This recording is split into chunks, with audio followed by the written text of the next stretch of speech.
Yeah, so we were discussing informally with everyone just now about our plans and how things are at home and all those kind of things.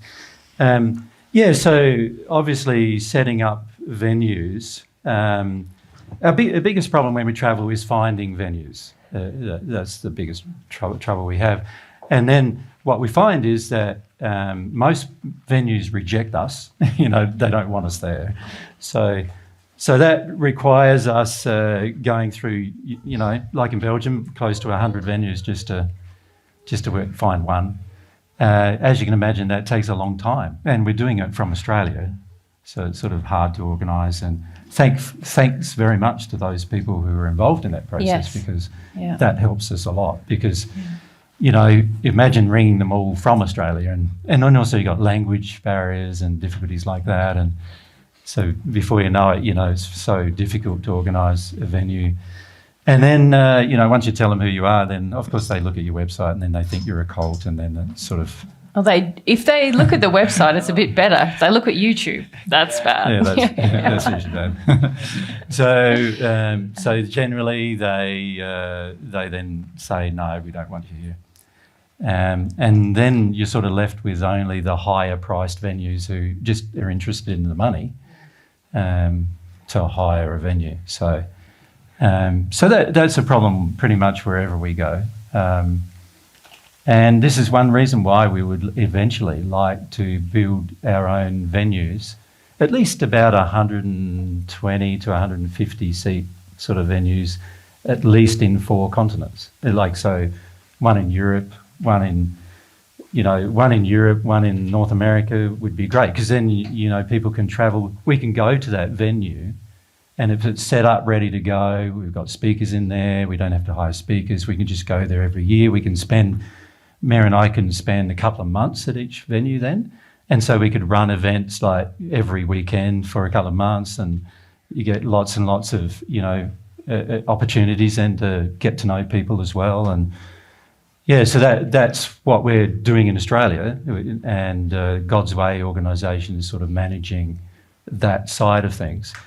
And Mary and I were directors of the God's Way organisation. We're the founding members, but we were directors of the God's Way organisation in Australia. But obviously when we're travelling, 6 months of the year we were away, so we needed people we could trust to run that organisation who were, solid with God, solid with their emotions, solid with God, solid with respectful authority, solid with, wanting to do things in harmony with love. And it's taken us nearly 5 years to find 3 people who we felt we could rely on for that task. And now we've got those 3 people. So that's Eloisa, Cornelius and Phoebe. Phoebe Bruce is the third person.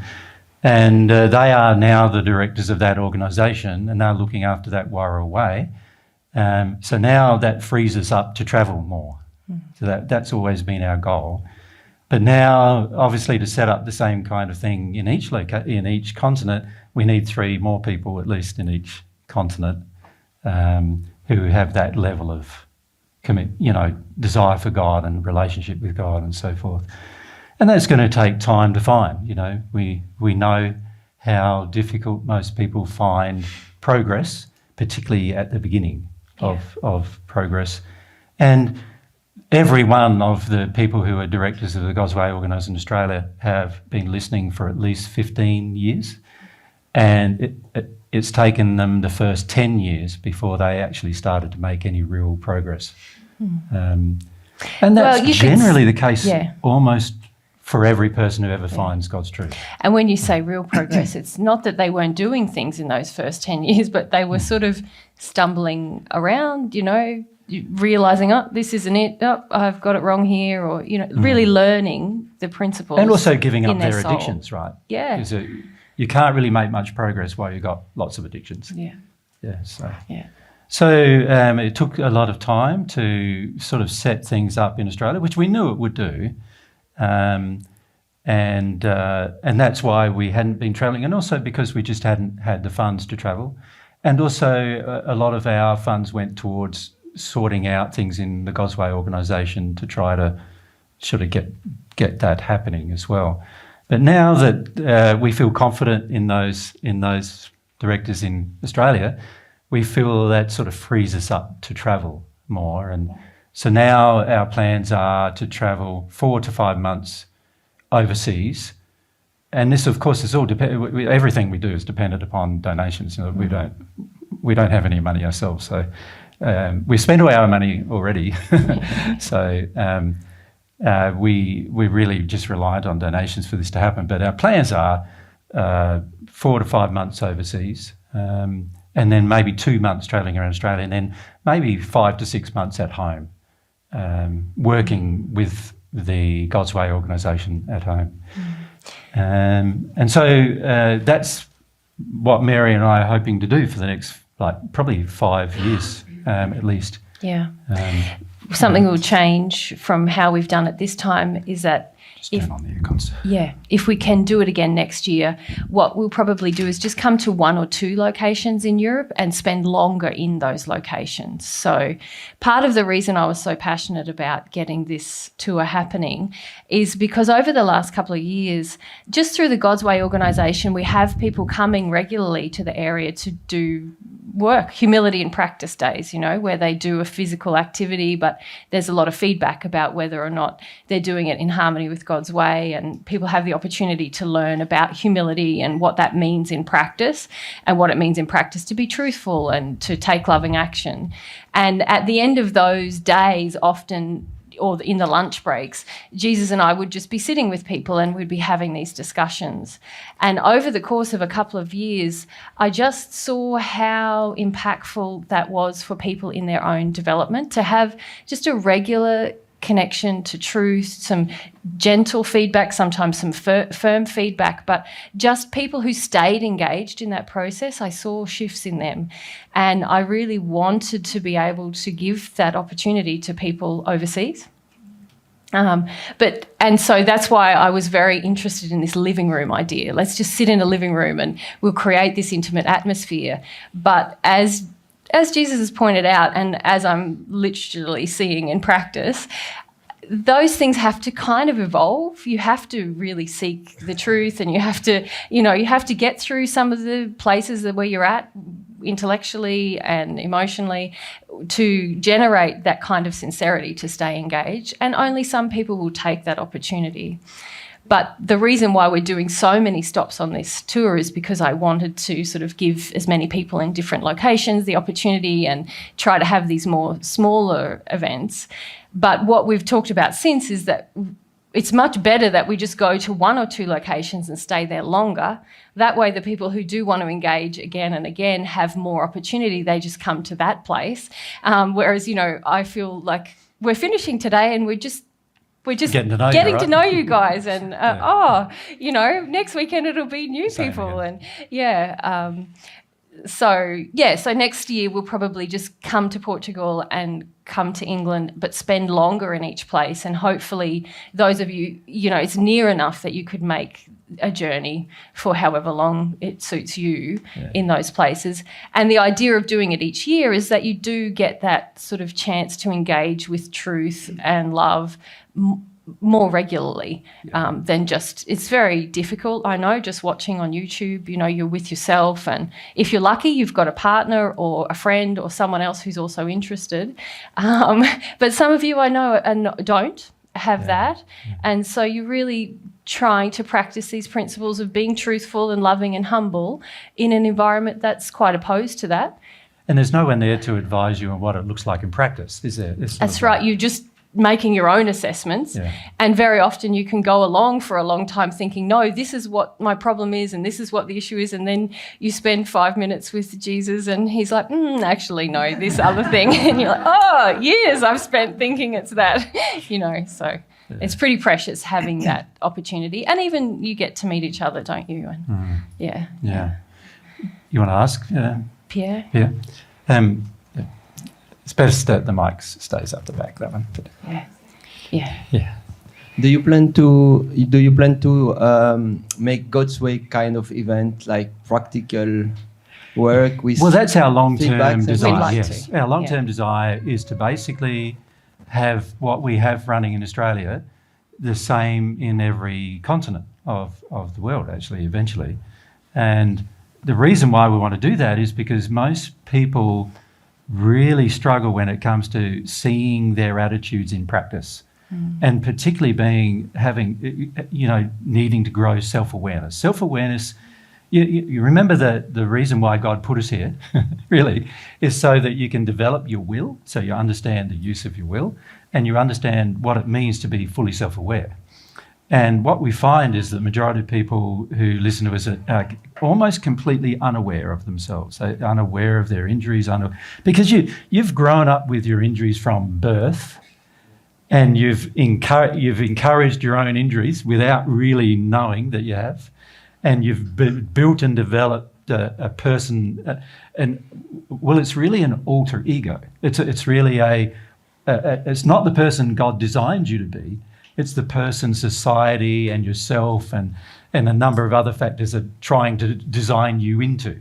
And because most of you have done that in a manner that is very gradual and very progressively gradual, you don't really notice the turning points you've made in your own life in the past that have led you to the point you now are in. And you also don't really notice what injuries you actually finish up having. And by the time the person's in there, an adult, generally they've got thousands of sins accrued on their soul, and for the majority of them, they don't think they're sins. They think they're good. They think they are righteous. They think they're necessary. The interesting thing I find is the average person, when we talk to them and they ask questions about their sins, well, a lot of times they are the things you see. But there's this whole slew of your life that you don't see. And unless you become self-aware and have a stronger connection with God through the conscience, you will never see. The trouble with never seeing it is you arrive in the spirit world in the hells wondering why you're there. Because why am I here? So most people who arrive in the spirit world are shocked about why they're in a certain location. Yeah, a lot of people can sort of see, this is a problem I have, but it's the things that you don't see that you think are completely normal that end up being the trickiest ones. Yeah, so the times you were violent in your life, or the times you were, attacking other people in their life. Most people can sort of, see reasonably that they probably shouldn't have done that, and there's probably something driving that. But when it comes to addictions that you think are so part of you, and a lot of people think their addictions are their personality, actually. Yeah. When it's like that, everything is it's so natural for you just to have your addictions, and not realising that those particular things are not a part of your nature at all. And there's hardly any self-awareness because you've never been taught to have self-awareness. You've never been taught to be self-reflective. The average person on earth has a very mediocre, small amount of self-awareness compared to the kind of self-awareness they're going to need, and eventually the kind of self-awareness you will have if you develop your relationship with God. And so you end up in this place where you're not really self-aware, you don't really know what's going on, you don't really know what's going on in your life, you don't really know why. You've got all these ideas and concepts that you think are pretty good. Most people sort of feel that after they've lived a bit of life, they sort of feel they've got things together a bit, Some others, of course, are bit more humble than that, but it's pretty rare to find a humble person in the Western world. And so we're in this place of thinking everything's fine. And the problem with that is that while we think everything's fine, we're not going to look at what isn't fine. We're going to think it's all fine. So to answer your question, that's the opportunity in the God's Way activity days. A lot of people find 5 minutes. Whoa, I thought that was completely reasonable. Yeah. And so our spirit friends kind of gave me this vision of how this could happen. And if we can establish sort of centres around the world, even if we just have land, but there needs to be people in those places that really have God's way in their heart. They sort of shared with me this vision of, you know, Jesus and I could come and give talks like we give. For a couple of months. Maybe. But also people from God's way could come, and concurrent with the talks, they hold days. So you could tomorrow go out and help start building the foundations for the auditorium that we need to. So we'd hire something in the interim and we'd give talks nearby, and then, you know, everyone would have the chance, if you want to get out and do something, to help build this auditorium that we can in the future But with the focus not of building, but of actually... Humility. We call our days now humility in practice days, because obviously, as we said on the very first day, humility is the first thing you really need to develop, and unfortunately most people have no idea the depth of humility you're going to need. And so, you know, it's good to have some practical situations occurring where you can address lack of humility as it's happening, rather than... And you can sort of giving examples all the time, like we do as well. But you know, it's far better in situation. There it is.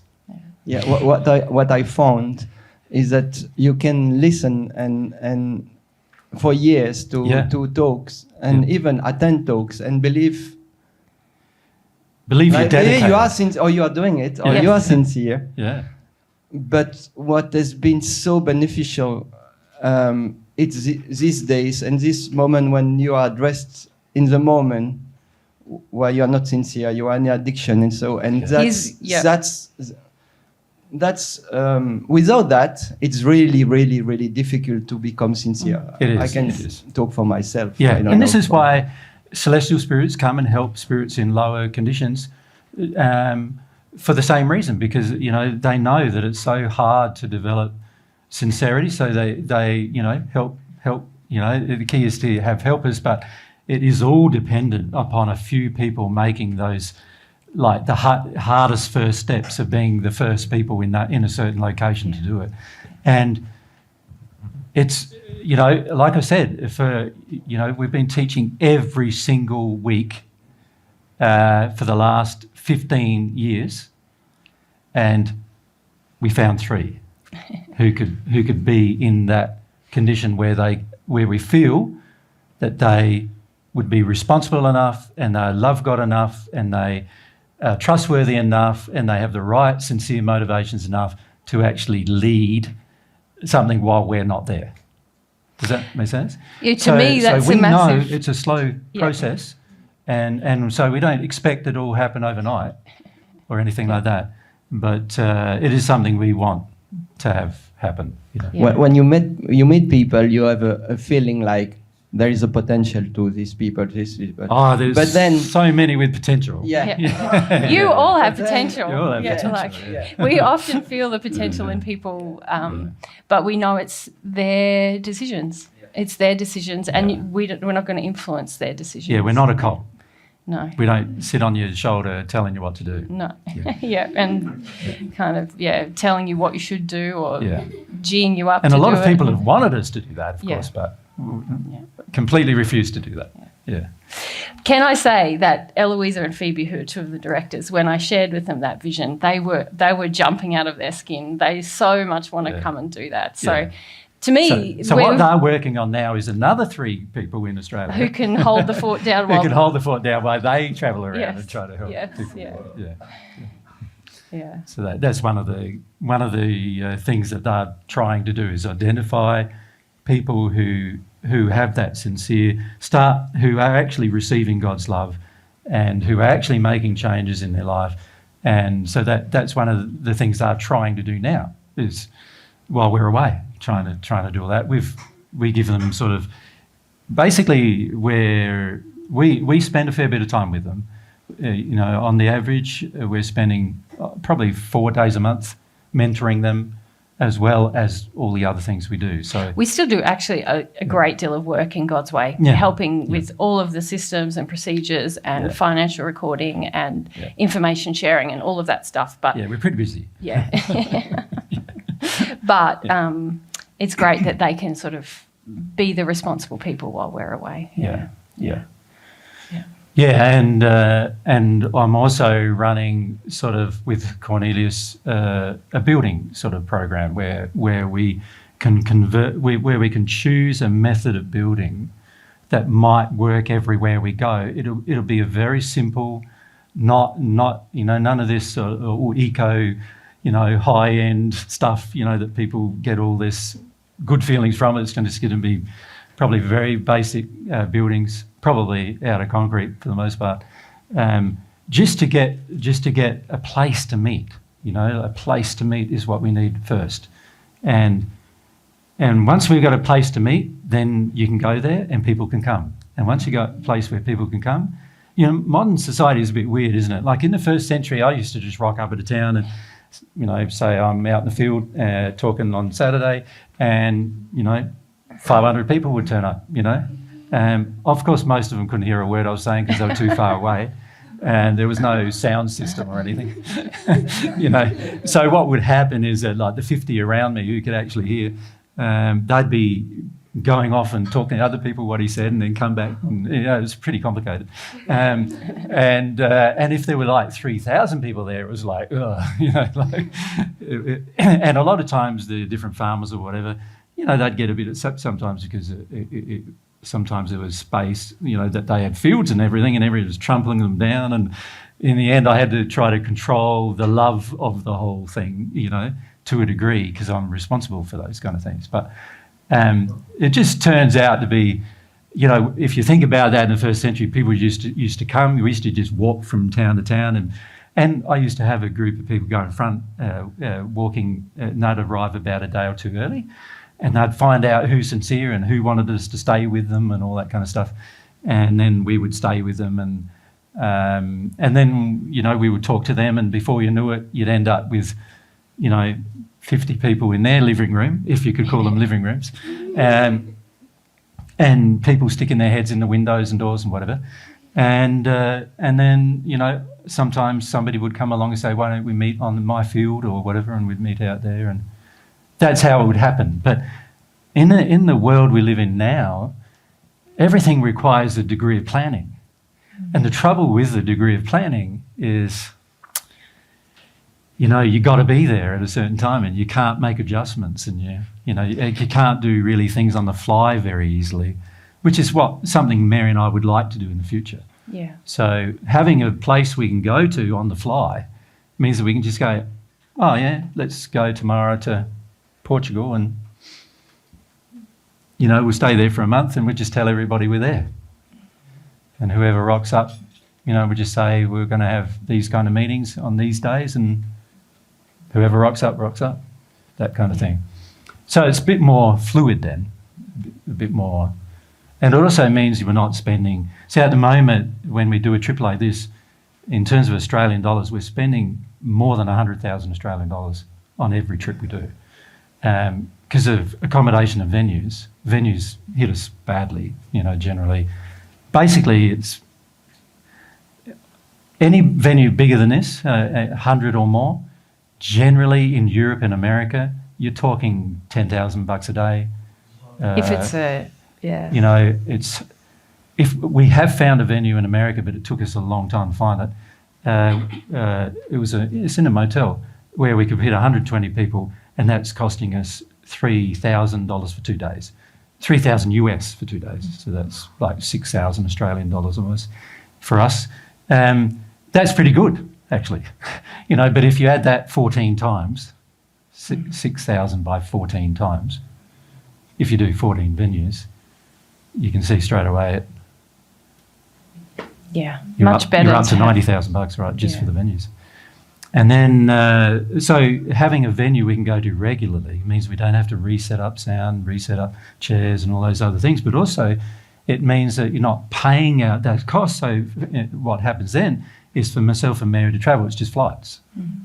Go there, stay at the venue. So, if we build venues that have got like a bedroom on them or whatever, kitchen and a bedroom, then we can even stay at the venue.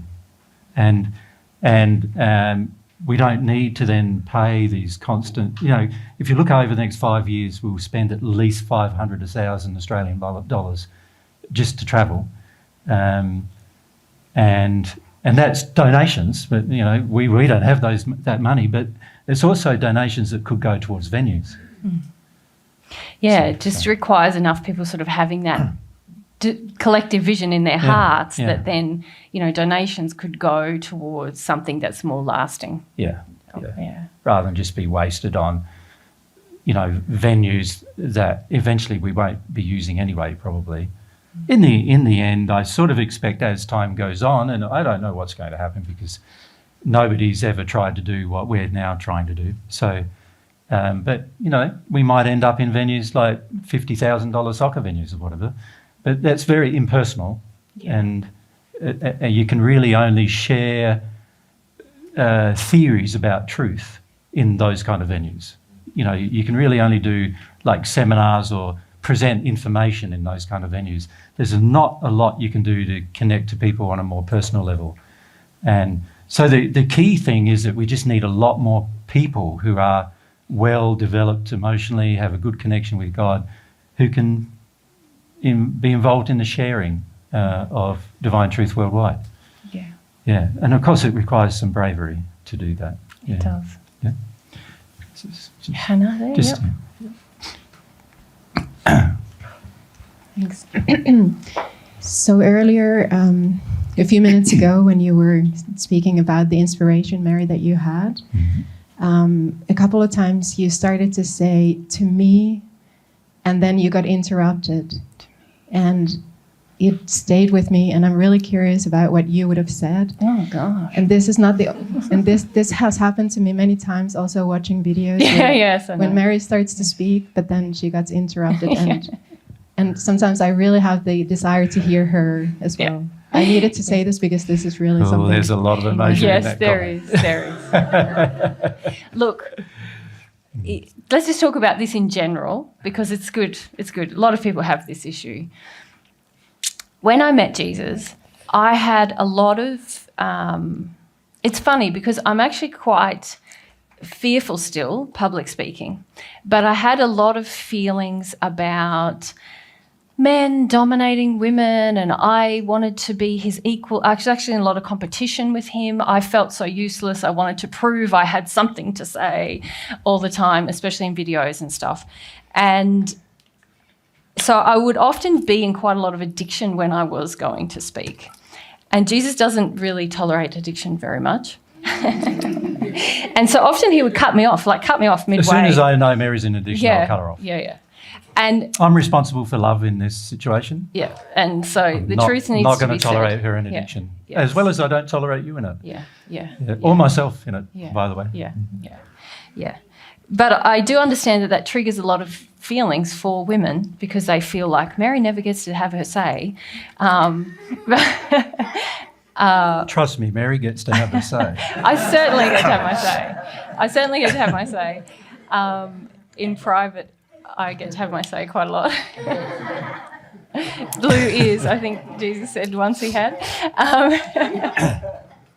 Yeah, and I think that has shifted a lot in recent times as there's less addiction in me about the issue. Well, you've been working on your addictions in a public setting, haven't you? I have, because we don't need to go into all of my personal emotions, but in a personal setting, there used to be quite a lot of emotion triggered for me, and I would get anxious and shut down and maybe if we can just illustrate influenced. a few of those emotions so people get a perception, particularly Yeah. the one where when the group Yes. gets worried. Yes, yeah. So there's probably three main things I can think of. One was I would often sit there and feel like I'm so ashamed of my condition and I'm so useless, I'm so behind Jesus in terms of love and I'm not developed and I don't want to feel that, so I want to prove that I have something to say and sort of icky, but true. And so that was often one of the addictions. Another addiction is that I am very emotionally sensitive and sensitive to spirits. And often I would feel when people were starting to get really worried or challenged by what Jesus was saying. And if you watch some of the assistance group videos, it is so clear. I would chip in with a joke at those times, or lighten the mood, or just explain it a different way, or try to lessen the impact things were having on the audience, which is another addiction I had. And now, the third one, probably dominant one that I can think of, is say Jesus is interacting with one of you, and Jesus is very clear that he wants to give context to every answer that he has so that it benefits everyone. But I would often feel, no, this person just wants to hear about this thing. And so because I was very hooked into pleasing people, I would then try to direct Jesus, like, just get to the point. You know, they just want to hear about this. And he'd be like, hang on, I got to explain this whole other thing. And so... See, I'm very conscious that you're not the only persons that are going to hear this discussion. Yeah. I'm very conscious that many of you will share it. Many of you, it may go online, who knows, we don't know. Many of you will just record it on your mobile phones and then share it, and who knows where that might go. Mm-hmm. And so it's very important that we try to give as much complete information as possible about certain subjects. And in addition, often you can feel the person thinks they get it. They think they know what you're saying. And I've witnessed this and too Mary, now. many times Mary thinks she knows, by the way, too. Yeah. But actually, so there's this sort of desire, like, oh yes, I've watched the videos, I know what you're saying. But often Jesus is really presenting the answer that you are resisting emotionally. And so he's like, no, this is what they need to understand. They think they get it, but they don't. So a lot of those times you would see Jesus cut me off, but now I would say that I'm just as guilty of cutting him off, especially in like relaxed company, because we both get so passionate about the thing that we're saying, and we sort of cut each other off, which is maybe something we need to work on, but I don't know. It doesn't matter much to us. We're one person. Yeah. It doesn't really matter much to us about who says what. And so, if I feel that what Mary's explaining to you is not in harmony with God's truth on the matter, then it's important that I stop her. And there's a number of ways in the past that I tried to stop her, like tap her on the thing or tap her on it, just to get her to pause. But Mary just... In my addiction, baby, there was no stopping me. You don't understand the 14 yet. One day when you meet most of them, you'll see they have very strong, powerful wills, and that nobody's stopping them from doing nothing. So whether it's addiction or good thing, they're pretty dedicated. So what has happened in the past is I have attempted to, in an unembarrassing way, stop Mary from going down to certain tracks which I can see are either addiction or not the full harmony with truth, or feeding the fears of the audience. This is something that she's been guilty of doing in the past a lot, where I will say something, the audience gets triggered into fear, and instead of I just leave it with you. It's sort of like, too bad, you're afraid now. Well, it's an ant-emotion, get over it. And Mary's going, but it's a big emotion. Yeah, it's like commiseration. I used to Mary do had a lot. of commiseration for fear. Yeah. And basically that's something you've only been working on the last couple of years, really, isn't it? Stopping commiseration for fear. Yeah. And because I wanted it for my own fear before then. Yeah. And so also what happens a lot in these discussions is people tell stories, and Mary likes people telling stories. And I'm going, I don't want to hear your story. I already know it. Yeah. Now, Mary doesn't know it. I understand that, because she hasn't developed that side of our soul yet where she can feel the story before you start speaking. But I have. I don't need to know your story. I need to say the truth to you about it. I can feel your story already.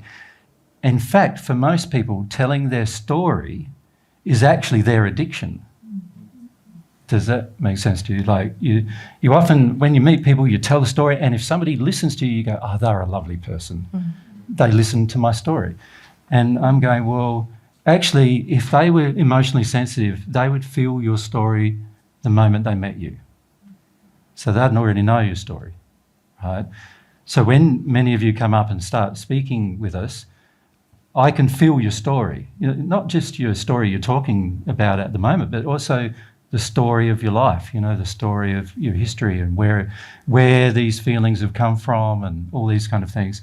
Now, Mary can't do that quite yet. I can do it in some cases, but as long as she's not afraid. Yeah.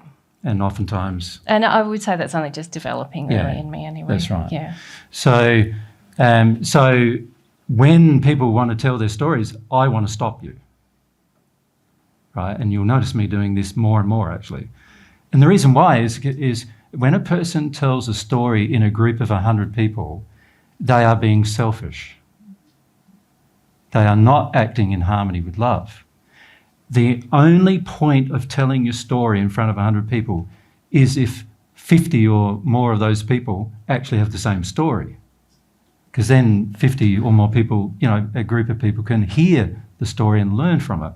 But if you're just one person telling a story and it's quite unique, and sometimes they are, all you're doing is feeding your own addiction, and you're forcing everybody in the group to listen to that addiction. And many of you know, as this happens, you can feel in you, can she just move on? Or can he just move on with that? You start feeling that, right? You can start feeling, what's this person raving on about? And it's not conducive to the sharing of truth either, because once a person is in their story, they're not humble anymore. They're not being humble anymore. They are actually not wanting to know the truth. They are wanting to share their truth, which is not the same thing, right? And your truth is not God's. You've got to remember that too. Mm. So there's many, many reasons why we might interrupt you. But besides the fact that we both get enthusiastic and... Yes. And also for us, like if Mary's talking to somebody, I don't feel I need to talk to them. So it's funny when people say to Mary, they're talking to Mary about a subject, and then they say, can you arrange to talk to Jesus about it? Which is something that happens quite a lot, mind you. And I'm going, why? You talk to Mary about it. She's the other half of my soul. We're the same person. Why do you need to talk to me as well as Mary about something? It is a misunderstanding of who we are in that regard, I feel. Mm. And I do just encourage you when you watch those videos and Jesus cuts me off to feel what it brings up for you, because, there's a lot of intergender issues on the planet, and if you could feel Jesus' feelings for me, he's very respectful, and really if you want to talk, you kind of want to empower me as a woman. I, in my fear, have almost just sort of wanted him to alleviate my fears and not really for me to have a proper voice, if that makes sense. I wanted to prove myself but not really have a proper voice. And so, I just encourage you to feel your feelings about it, because obviously, women have a lot of issues there. And you do have a lot of anti-men sentiment, by the way. Yeah, Hannah, yourself, yeah. And yourself. So. Yeah, and I do understand that a lot of women find it a bit frustrating because I don't know if I understand that, but they'd like me to have the development of Jesus, and I'm still reaching that because they'd like to hear all this from a woman, because hearing it from a man is a bit like, I don't know if I want to listen to this guy, because I've got all my issues with my dad and my past and stuff. But I'm going to get there. I'm just on my journey, and you're really helping me with that. So and I don't have any control over Mary's development. I don't have any control over Mary's life in any way at all. So how rapidly she develops is up to Mary. Now, Mary, in the past 15 years, has been quite resistive to developing for lots of reasons. And one of the main reasons has been she's terrified of violence. From the amount of violence that I get is quite high from people. And I've had many threats to my life and so forth already. And Mary gets quite scared of all of that. And so she's trying to calm everybody down all the time. Mm. And I don't, as you know, care really much about calming you down. Well, and when you say you don't care, it's more that, and this is what I'm finding in myself, you just have more faith that people can feel their feelings. You can get through your fear. You can feel your tough emotions without being violent. Yeah. You can feel your tough emotions without acting badly. Mm. So I don't worry too much about that. And I also feel quite protected. in the sense of, I know God wants me to share God's truth. Our spirit friends are trying to give me as much protection as possible. And I know that if I stay in harmony with truth myself, I am afforded the most protection that I could possibly be afforded. I'm working in harmony with the law. Frequently what would happen in our discussions is I will be on a subject and Mary will try to move that subject to a different subject. And I'm trying to get back the subject because I'm not finished with that subject yet. So it has been a lot easier for me to teach without Mary being present under those circumstances than it is when Mary is there, because quite often she feels challenged about the subject and then she wants me to move on from that subject. And I'm going, but I'm not finished yet. Yeah. Like there's things we need to say, there's truths we need to share, and we need to give complete information. So there's many times where I will just say, no, let's stop there. I need to get back on this subject. But I don't say it to Mary, I'll just interrupt her. Yeah. And a lot of the discussions about this happen in private too. Yeah. But I've been quite arrogant. I have many regrets actually about the ways that I've behaved on camera many times. But I'm just being kind to myself about that as well and saying, well, that was a part of where I was at. But But it's also interesting, isn't it, that most women think it was okay.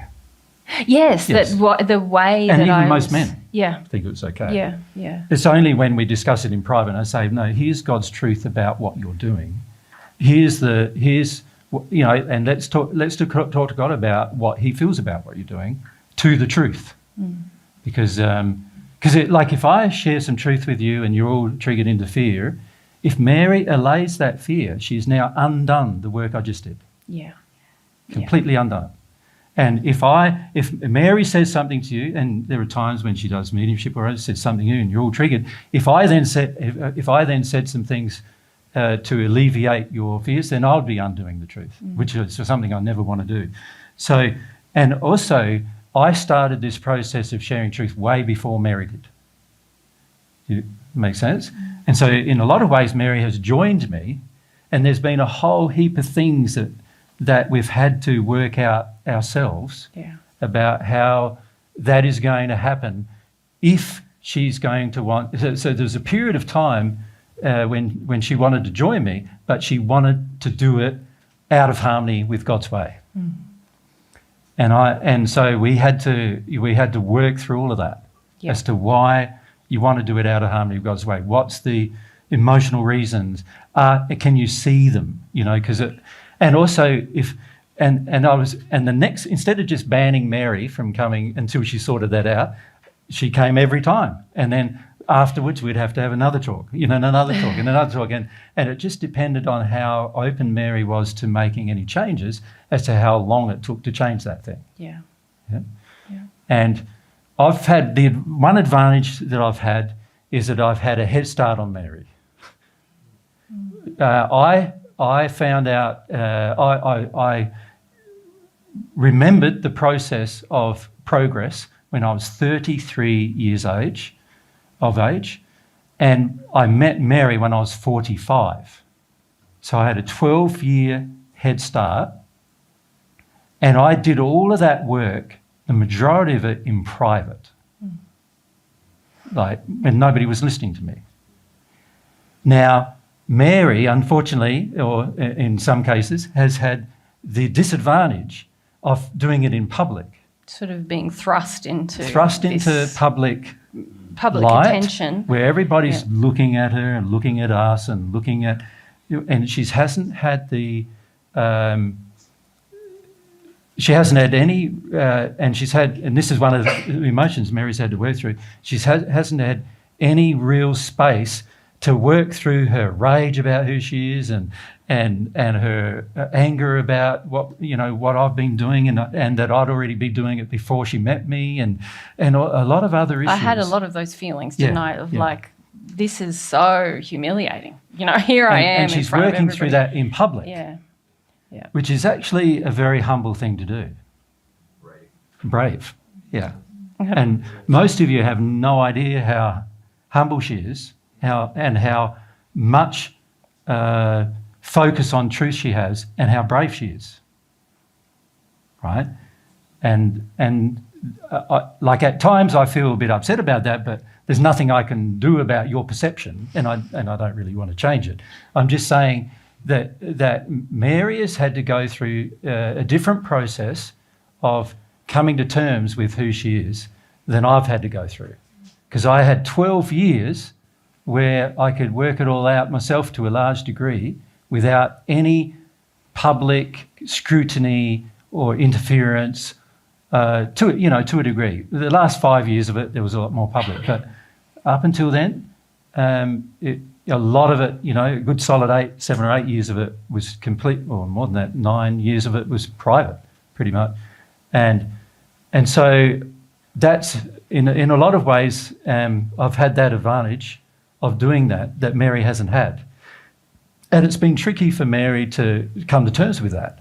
And there's nothing, I can't save her from those feelings, but they are feelings that Mary needs to go through. And by the way, when the rest of the 14s, if they ever choose to do what we're doing, they're going to find it's all in public too, because I've already started the ball rolling, and unfortunately for them, they're going to. And this is why Mary needs to go through it first, because she will be best equipped to help the rest of the 14 go through similar emotions. I won't be, because I did it all privately, right? Mary will know the feelings better than I do when it comes to that. And also, you could say your family life has removed you from a connection with God much more strongly than my family life removed me from a connection with God. Absolutely, yeah. So there's also that she's facing at the same time, and she's doing it all in public. So the advantage of that for you is you get to see her progress. So there's advantage there, but of course for Mary it doesn't feel very good. Well, I that think everybody's very scrutinising and quite often critical and. And by the way, there have been people who are much more critical of me through this process than they have been of Mary, because they think that I handle Mary roughly. Yes. And as Mary well knows, nothing could be further from the truth. So, it's been quite tricky because quite often I get abusive emails from women who are supporting Mary, feeling that they need to support Mary against myself. In the past, yeah. So I find even that very interesting, because they have no idea of what our life is like in private, because Mary definitely gets to have her say all the time. And in fact, if we look honestly at our last, the time we've been together, I've probably listened to you 95% of the time. And Mary's listened to me 5% of the time. Again, something that which is being changing. Worked on. No, yes. it's changing. Yes. But when we first met, Mary's ultimate goal was to convince me that I was an idiot. Yeah. And that while she felt attracted to me and everything else, and while this divine truth stuff was very interesting, I'm definitely not Jesus. And she's definitely not Mary Magdalene, even though she felt she was. She's trying to convince me and her that she's not. Yeah. And so even all that process has been very difficult in the sense, from my perspective, because I've had to go, at some point I've got to go, my relationship with God, if Mary and I are going to progress as a unit, as a soul, my relationship with God is going to have to be more important than my relationship with Mary. Because if my relationship with Mary was more important, I would have sacrificed God's principles for Mary's feelings. Does that make sense to you? And that was hard for you too, it was wasn't hard, it? because I wanted to. You wanted me in your life so much, and it was quite... And I wanted to sacrifice. Even myself for Mary, for the sake of Mary's feelings. But after all, I realised, actually, if I do that, we both won't progress. Yeah. And it's just the biggest gift to me that you never did that. It's such a gift to me. Yeah. And in doing that, it's made us closer, stronger, it's also made Mary more motivated and enabled, I suppose. Yeah. Is probably Yeah, the best way. exactly.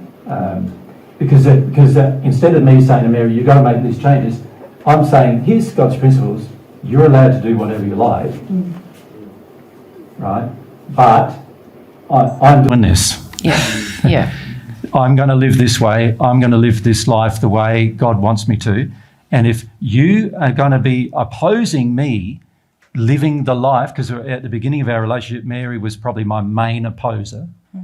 If you wanted addiction, I want worldly sort of approval comfort and comfort. approval. Not like I didn't want popularity. No. I didn't want exposure. Didn't want any public I just exposure. want Mary quiet wanted me to not acceptance. talk to any person publicly. Yeah. She wanted to have no seminars, and no presentations, no travel, no any of those. But then things. I get that, like, yeah, I love all you guys. So it's I get so excited about God's truth. When you start connecting to your feelings for people, then you feel differently, isn't it? But well, and now I feel like I was kind of like, hey Jesus, let's go around the world. Mary's the one it. who organised. She organised this trip, and I just sort of.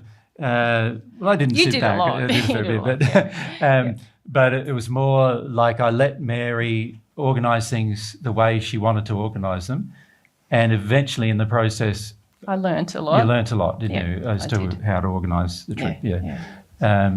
But we did that on purpose as well, because it's one thing me saying to Mary, "Look, Mary, this living room thing's not going to work," But it's another thing for her to go through the experiencing of the organising of it and realise it's not going to work. Yeah. Does that make sense? Without my influence. Yeah. And so that's what we do. We let each other come to our own conclusions. As we progress towards God, eventually our own conclusions will disappear and we'll have more and more conclusions that are in harmony with God's. And if there is an inequality in terms of our progress, well, obviously one of us has got to rely on the other of us, that the person who's closer to God is going to know God's opinions more. And that also is something that needs to be listened to. Now, Mary didn't want to listen to that for the first probably, well, even up until 2019. Jay, it's been a long Yeah, it's time. been a while. Yeah, I Probably really the first have solid 10 come years. kicking and screaming to God, really. Yeah. I've fought it a lot and I've had big tantrums and like I talked about with you guys yesterday, lots of demands, lots of expectations. I shouldn't have to feel this way. I shouldn't have to do things God's way. It's a special case for me. Like a lot of things that I see in a lot of you guys, at various times, I've done it. I've been there. And in that regard, Mary sort of understands your emotions sometimes better than I do, because I'm not a kicker and screamer. Yeah, Jesus has this beautiful heart where it's like, well, if it's right, that's it. It's right. It's too But bad. I've got to just do it. I'll deal with whatever comes up. And I had more of a feeling, well, it's right, but it's not fair, or it's right, but I can't do it, or it's right, but Yeah. So, yeah. So for me, the righteous view of your own rightness, that most people seem to have, I don't have that at all. God's the person who's right, and my responsibility is to find out what that is. And that's it. And so when somebody shares, when God shares a truth with me, it's almost instant that I absorb it and take it on as true. And act on it. And act upon it. For all of the others of the 14, they haven't had that experience on earth that I had in the first century. So I have, in some ways, some sort of advantage. That's how I engaged my first century life. Whenever God shared something with me, I said, right, that's it. That's what I feel. I've got to go through the feelings, and that's what I'm going to do. And there are plenty of times when I was quite concerned. I knew I was going to die. I knew I was worried about, because I knew also that I'd meet Mary in the first century. I knew I'd meet her. But I also knew I was going to die. So how was that going to be? Like, you know, I'd meet her and then a few years later I'm going to die. How is she going to feel about that? So those kind of things concerned me. But at the end of the day, I have learnt that if you do things God's way, things work out for the best for your whole soul. Yeah. Yep. Yeah. Of which I am only one half. Yep. Yeah.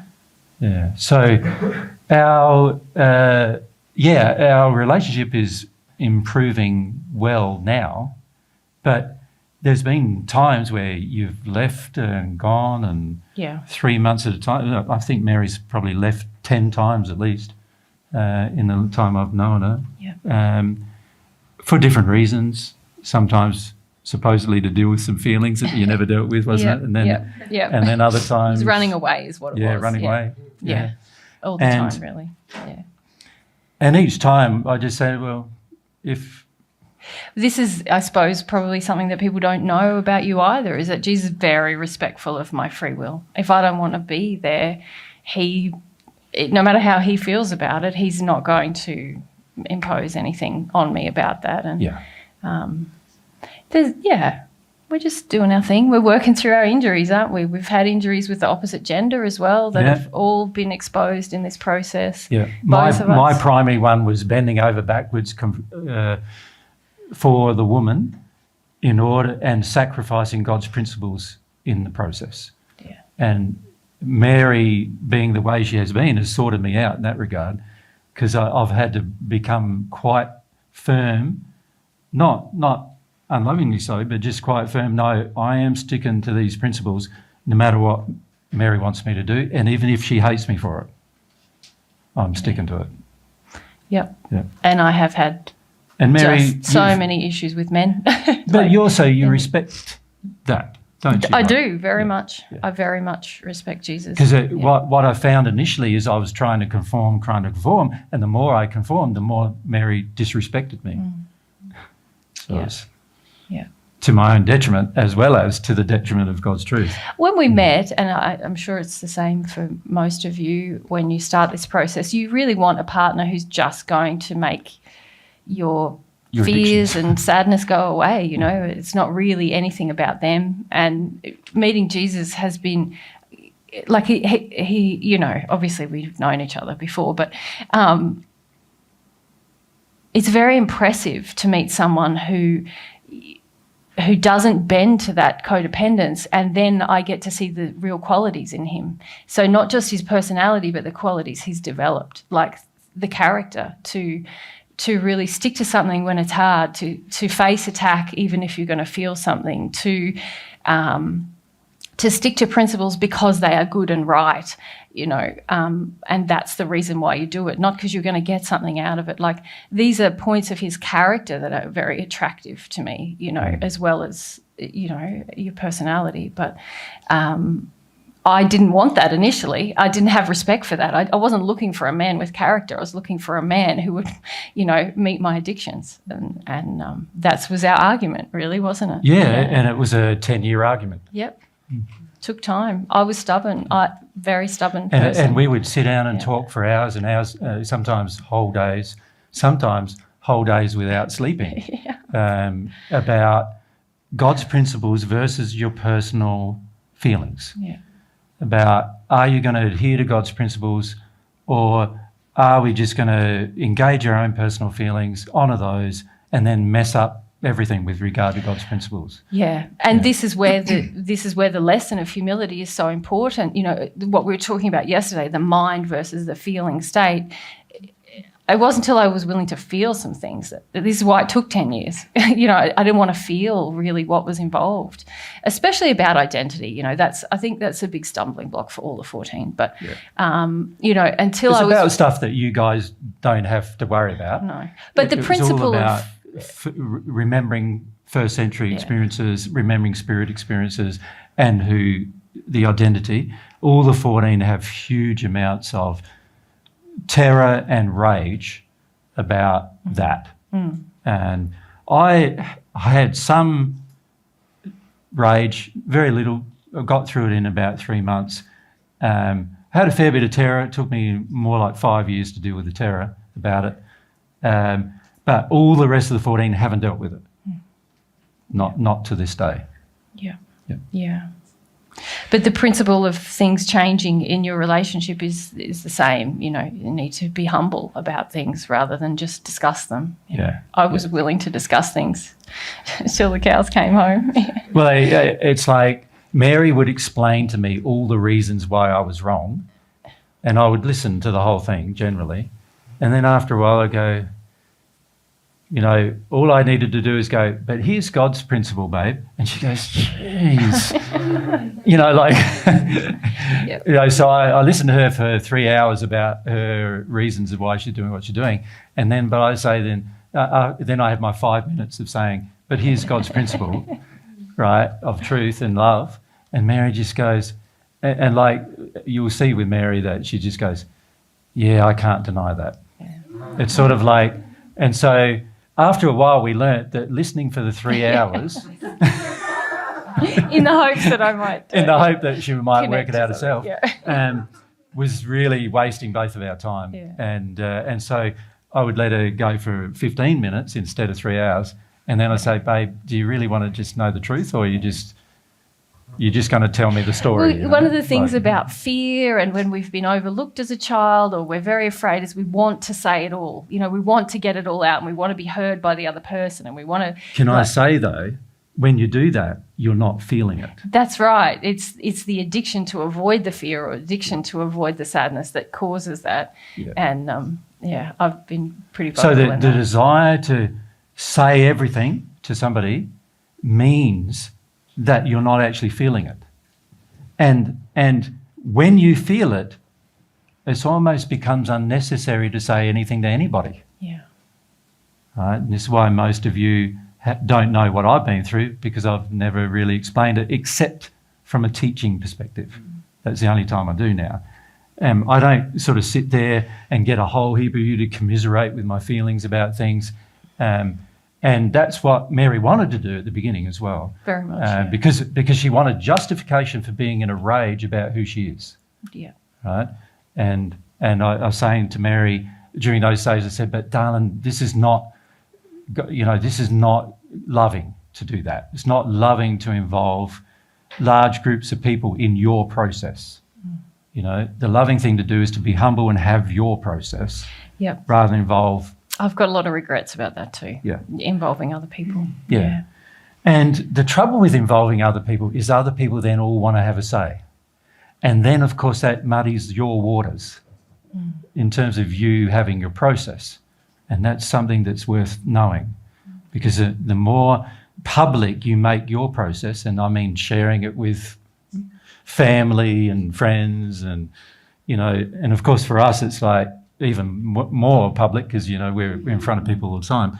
But the more public you make your process, the more they're going to want to interfere with it. Yeah. Yeah. You follow? Yeah. And this is why a lot of people go, oh, you're feeling too much emotion now. Let's take you to the doctor. You know, all that kind of stuff. You seem to me to be very depressed. Can we, you know, like there have been times when I've been crying for like 3 months straight. If people knew about it, they would have certified me, right? Because they're terrified of someone crying for 3 months straight, right? But I've got the confidence that if I need to cry for 3 months straight to get to the bottom of an issue, I can do it, and I'll resolve it. And the rest of the 14 yet don't have that full confidence. So don't have that full confidence in God's way. They are in a process. Mary's the closest of all the rest of the 14 to having that breakthrough. And Mary will be the next person who has those breakthroughs. On earth, she'll be the next person. And then after that, hopefully we can help some of the others and some of you to have the same breakthroughs. But that's probably how it's going to work out. Yeah. But I'm sorry, I can't remember what I was going to say, but I think that I said it all, you know. I think that I didn't feel there was anything left. what you notice now is that I'm just more respectful of like that we can take turns speaking now. And so if I feel something's left over, like yesterday, you know, a few times where I feel like, no, this hasn't been covered, I'm going to say this. I just wait till he's finished, though, rather than trying to interject. And a lot of the old things I'd interject before you got to your point. Yeah, yeah. Yep. Yes. Thank you. You talked about the personality traits of Jesus. I was wondering, what are the personality traits? Because I was thinking, two souls who are in the same state of love. What are differing these two souls? What is personality? I don't know how to explain that, but... You mean what is personality aside from the loving expression? Or? Yes. Because this is a really common idea that people have that, well, when you just get to be loving, everyone's going to behave the same. If everyone's in the same state of love, everyone will just be... And it's not true. It's actually more different because people are... Individual. They're their individual self, but they're less trying to conform and they're less in addiction. And so they're more like Jesus is quite a playful person, and he's quite, well, I guess we both are, you know. Yeah. And kind of... we have the same nature and personality, and sometimes Mary's more afraid of expressing it than I am. Yeah. But there's some particularly areas... in public. In private, you're like, Mary's probably... more, sometimes even more expressive than I am in private. Yes, yes, definitely. Yeah, and we both have a sort of a sense of humour. You know, we quite like to joke a little around warped and sense stuff. of humour. Yes. But I suppose it's difficult to describe a personality. You know, because it's really a feeling. Like it's not a set of actions, if that makes sense, or a set of interests. It's more a feeling of a person. So there's a very I'm just, like steady, solid sort of, not steady is a wrong word. It's very hard, you know, to describe I think you have to feel him. You're going to have to feel him, you know. At this stage, not many people on earth can feel me. So most people are afraid of Jesus. Most people are afraid of me, yeah. They see him as the all-seeing, all-knowing of their soul condition, and they get worried. Even people who don't know who he is kind of feel like, it's really strange when I meet people. Women have always reacted really badly to me, actually, because they sort of feel... well, you don't sexually project, no, and a lot of... So I don't trade in sexual projection. A lot of women feel more secure in that. Yeah. So most women like a bit of sexual projection because then they know they've got a bit of traction. Or that they're liked. Sometimes it's just like, I'm and they need liked. approval or whatever. Yeah. So a lot of times women are instantly angry because I don't do that. Then, of course, I hold on to a principle even if... Someone's afraid or... Someone's afraid. Yeah. Most women want a man to recognise they're afraid and to stop making them afraid. Does that make sense? Exactly what I went through. Yeah. Yeah. And so a lot of women have been pretty upset with me about I'll keep on a subject if the person allows me. You know, I won't force the subject, but I'll keep on the subject if the person wants to continue talking about it, but I'm not worried about whether they're afraid about the subject or not. So for many women, that's like a big turn-off. Because for most women, they would like to have the man provide them some sense of security, right? And of course, many men are addicted to the illusion of providing that security as well. You know, so many men think, I'll be the man, I'll save you from, you know, whatever it is, financial ruin or whatever. That's how they feel other worse. reason, you know, or, you know, and many women also feel that a man is sort of essential with regard to having children in the sense of bringing up the children and so forth, and needing to have a partner who, to some extent, they have control of.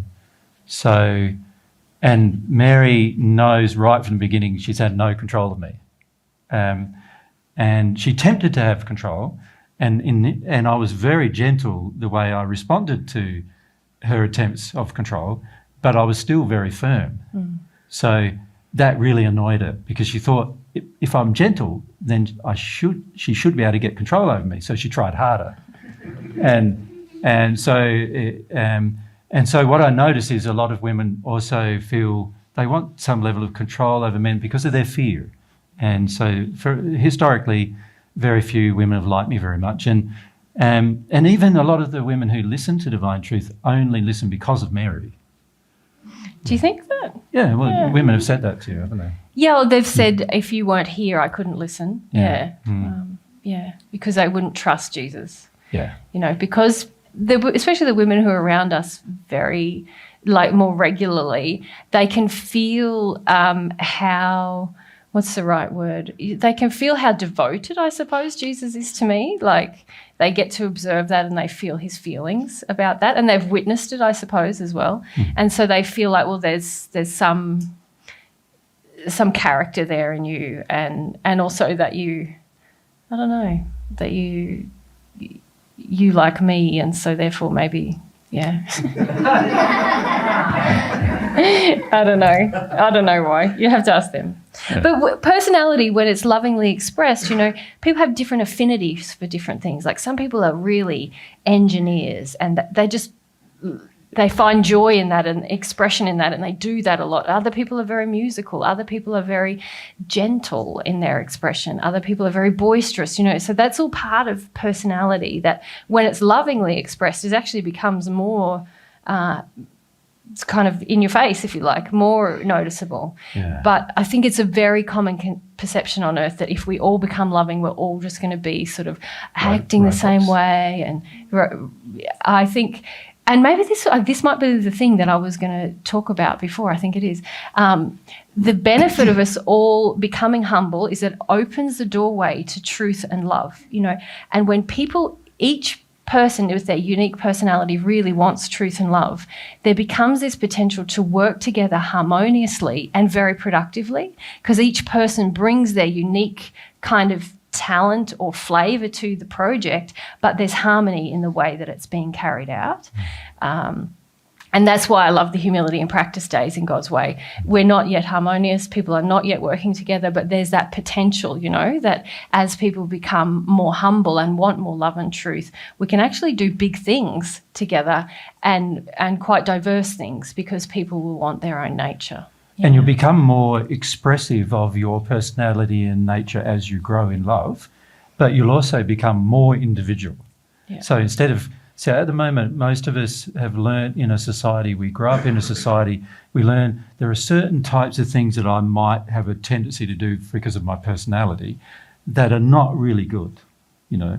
So one of those things is, you know, just to be flamboyant, not really good. In some societies, that's good. So you go to America and flamboyance is sort of almost like accepted, but you go to Australia and flamboyance is like, what are you doing, man? Well, you've got tickets on yourself, yeah, mate. you know, calm it down. That kind of thing. And so every society has its own rules and structures about how you should express your personality. And as you grow towards God, God wants you to be the person he created you to be. In fact, one of his primary intents is intent in terms of I-N-T-E-N-T. One of his intents is to make sure that you understand who you are and how to express your personality and nature in the best possible manner. That is one of the things he wants to share with you. And actually meeting the other half of you is really interesting, because they are also going to be expressing, like in Mary's case, the feminine side of my personality, and I'm going to express the masculine side of her personality. Does that make sense? And eventually you start, the more you get closer and closer together, the more you work sort of in tandem in that regard, and you sort of become one person in two bodies, expressing yourself and with the same personality, expressing yourself. And that's God's goal for your soul. Remember, you're only one half of it. So you want you becoming your person, your personality, your nature. And then the thing you need to refine in order to do that is your character. Your character is something that you change, you refine, it becomes more loving. But your personality and nature, God designed you with it, but you've got to discover it. And then you've got to be it. and you've got to have the courage to be it in the world. You've got to get beyond the point of worrying about what all those people out there think. Stand up, turn around. Stand up, turn around. Yeah, just as an illustration, right? Stand up, turn around. Look, see all those people looking at you. They're all judging you some way or other, criticising you some way or other. They don't even know they're doing it half the time, right? And yet you need to learn to be you no matter what they think, no matter what they feel. And love you. And love you being it. You love you being you, whether they love you being you or not. Does that make sense? Now, sorry about that. It's embarrassing, I know, but but it's sort of like in doing that, you think you would be then comfortable talking to 1,000 people, wouldn't you, about what you love? Let's say you love, you have a passion. Like, let's say you were interested in biological truth. And let's say you started examining the biological world around you and you saw all this God's truth in this biology. And let's say you now had the opportunity to share that with 1,000 scientists. You wouldn't be going, oh, I'm too shy to do that. Your personality is going, bursting to do it. Like, I'm doing that because this is like important stuff. And exciting. And I'm excited by it and I want to do it. That's a part of your personality, you see. And so it's very important to connect to that personality, and God can share a lot with you about your personality.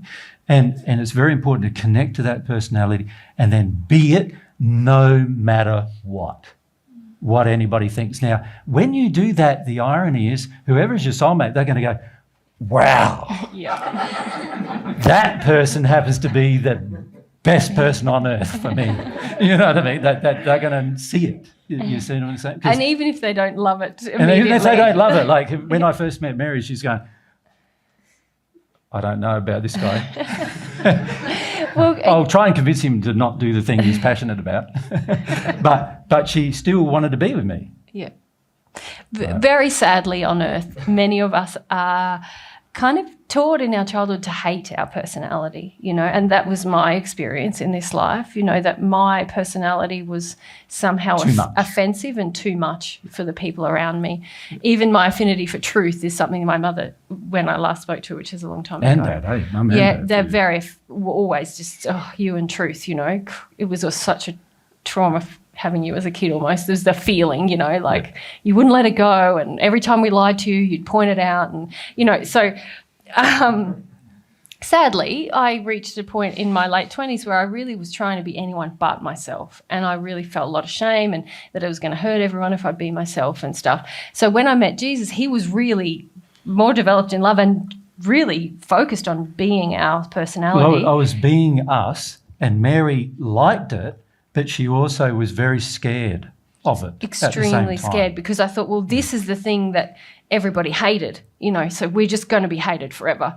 And I want to spend more time with you. I kind of respect and interested in what you are. But let's do the truth thing in private. But let's just tone it down and let's just bring it back and let's just please a few people while we do it. And so it's been such a gift to me that Jesus had done that work on himself to love.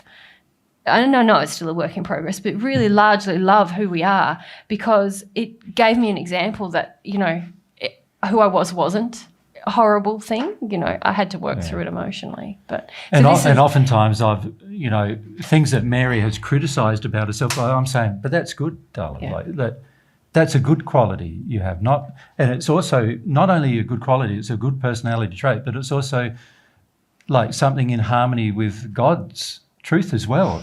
Truth thing when we met, so Mary used to say, I'm so ashamed of myself. I can't let things go. I can't let the truth go. And I'm going, that's a great thing to not be able to let the truth go. So if Mary Mary's, and myself obviously too, are like dogs with bones when it comes to truth. We're not letting them go. And it doesn't matter what you do, we'll growl at you. So stop trying to have me let it go. And but it's like this was something her family criticised in her. Yeah. And my family hated it. Yeah. Like, and Mary's family criticised it all the time as well. And so, but I sort of, my family divorced me when I was 33. So I had, like I said, 12 years of experience of getting used to everybody sort of hating me because I love truth. You know, everybody around me. I realise many of you don't hate me, you know, like, because I share the truth. But not everyone's like that, right? And so when Mary and I met, she was sort of like where I was to a 12-year prior, with everybody hating her for being truthful, you know. Yeah. Anyway. So, personality. Yeah. Be it. Be it. Yeah. Yeah. Like, it is such a joy, isn't it, to be with a person who expresses their personality and nature. Yeah. Do you find that? Like, they sort of are engaging, and you listen more to them. And when a person is sort of fake with themselves, you sort of go, do I have to listen to more of this fake or what? Is the general feeling you have. And most of you don't even realise that's going on, but it is in your day-to-day interactions with others. This is why many of you, when you interact with somebody, go, oh boy, this is a boring conversation or whatever, because the person's not being themselves. If the person was being themselves, what I've found is if a person is engaging and being themselves, their personality and nature, it's never boring. Never. Conversations with them are never boring. At home, quite often in a room, because you know they've had daily exposure to God's truth for years and years now, many of them. There's quite often they can be in a room, 30 people, 30 of them expressing their personality and nature. And it's such a joy to be in the company of that amount of people all at once expressing their personality and nature. Yeah. Yeah. As you will find out as you progress. Yeah. Every celestial spirit knows who they are, knows what their personality is, knows what their nature is, and enjoys it.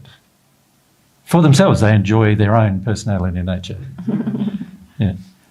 And also when you meet them, it's sort of like, you know,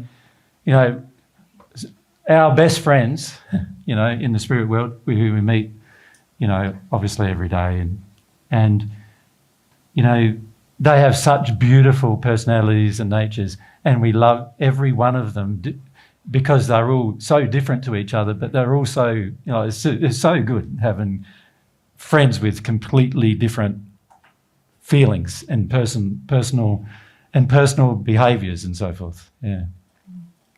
The celestial spirit world is an immensely blissful place because of one reason is because of that. Because every single person there is expressing their personality and nature every single moment. So every single discussion you have with them, it's there. Every single time you do things with them, it's there. If you go and do some acting on a stage, it's there. If you go and, you know, work in the garden, it's there. You know what I mean? It's just there all the time. And so spending time with people who are doing that is such a joy. And this is a joy that we miss out on a lot on earth because we're so detuned. And we've been taught on earth to conform to a society, conform to a family, conform to a role. Many of you experience that, you know, role of a mother, role of a father, role of a breadwinner, role, you know, roles of worker versus manager, role. And we're taught to conform to these roles to our own detriment and the suffering of our personality. Our personality suffers in those places. And that's something we need to change if we're going to grow. Yeah? Want to go out the back there? Thanks.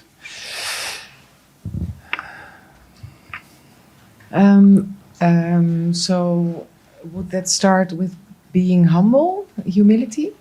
And can you talk a bit about that? Or give an example?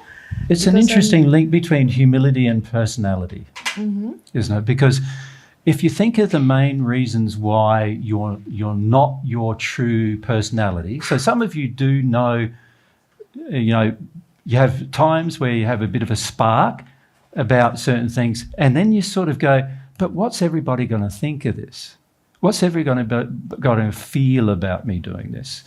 And so if you look at sort of, let's call it nature or personality, your nature, what God has created for you to be yourself, right? In the world we live in, that has been moulding you into conformance, hasn't it? It's been pushing you into a place of conforming all of your life for the most part. To break out of that is going to require quite a lot of humility, isn't it? Because when I asked you, what was your name again? Nikki. When I asked Nikki to stand up and turn around, you could feel almost your own embarrassment doing it, can't you? It's sort of like when you stand up and turn around. And this is what it's like what if you are your personality and nature in front of these people, and there's all this sort of, everyone's got their judgments and their own things. When you stand up and turn around and just say, here I am, this is me, yeah, then you're going to be faced with all of these feelings coming from them, and you're going to have feelings in response to that. Does that make sense? So in order for you to do that, you are going to have to be this. Jay, can I say, even before you get to doing that, you have to be humble, because like I shared in my experience, I was so opposed emotionally to myself. I had judged myself the way that my family had.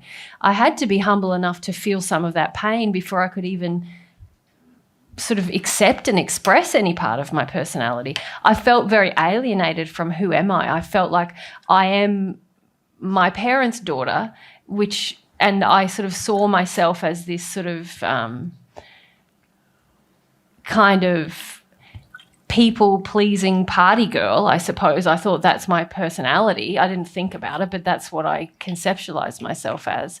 And so I had to be humble enough to feel like, to at least start to feel that was something imposed upon me and not the actual me, before I even started to kind of uncover these other kind of qualities that are my personality. Does that make sense? Yeah. But I wondered, could you give an example of humility or humbleness or and a good example, which is really easy to connect to, is let's say you know a truth.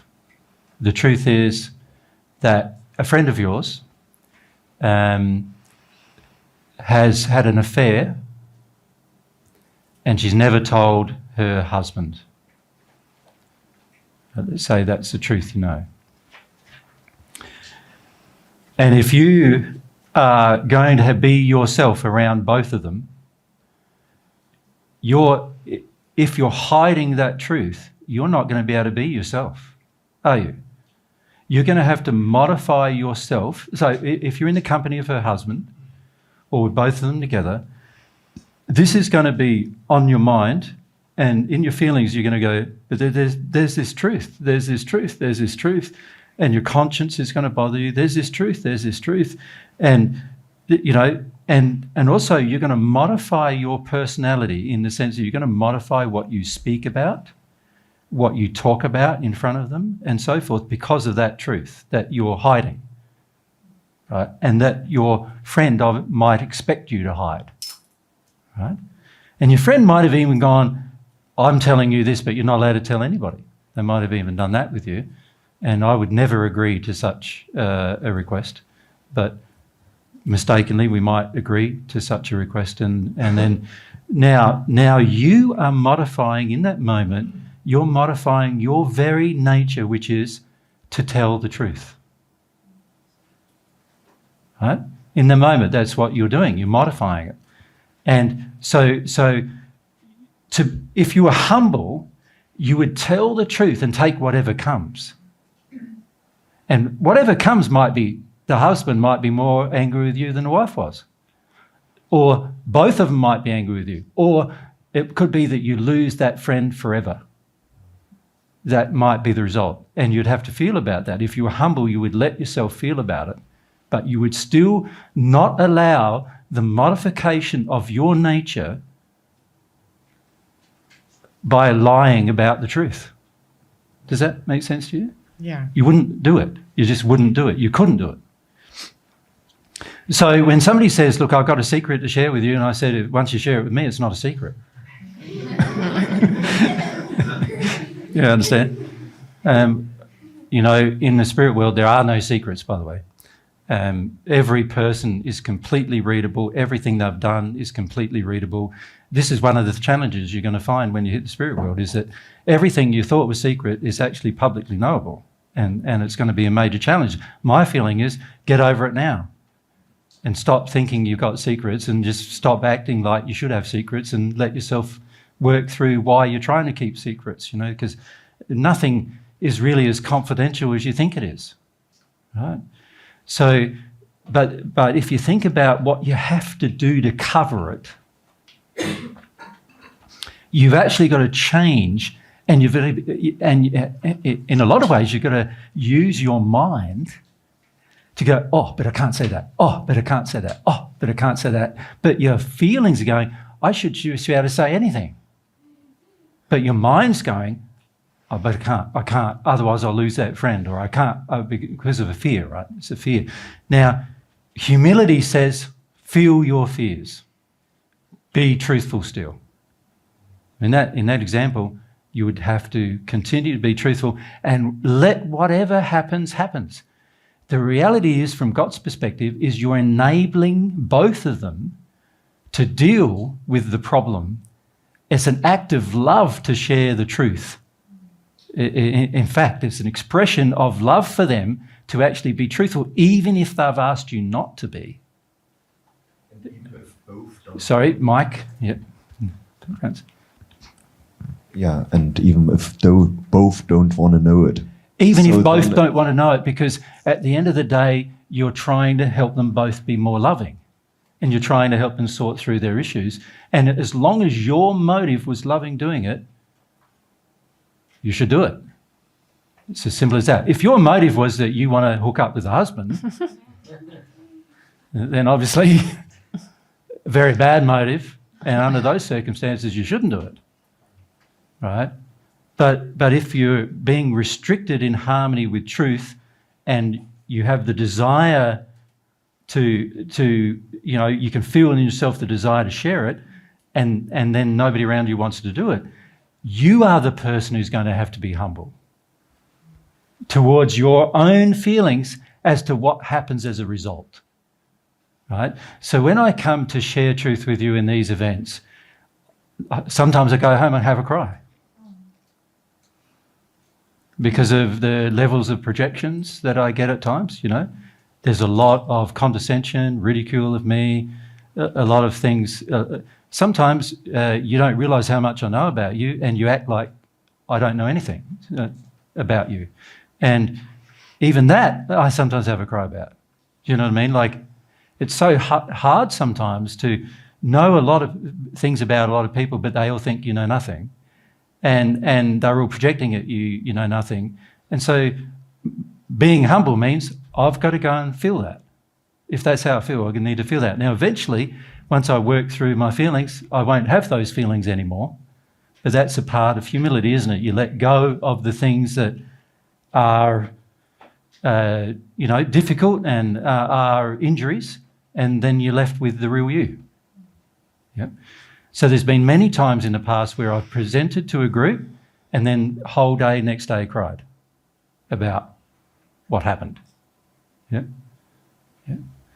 And so you being you requires that in the end, you're going to have feelings about it, and people are going to have feelings about you being you, because most people are pretty judgmental. And so they're going to have feelings about you being you. And if you're humble, you will just keep being you. Make sense? Yeah. So it's a good question.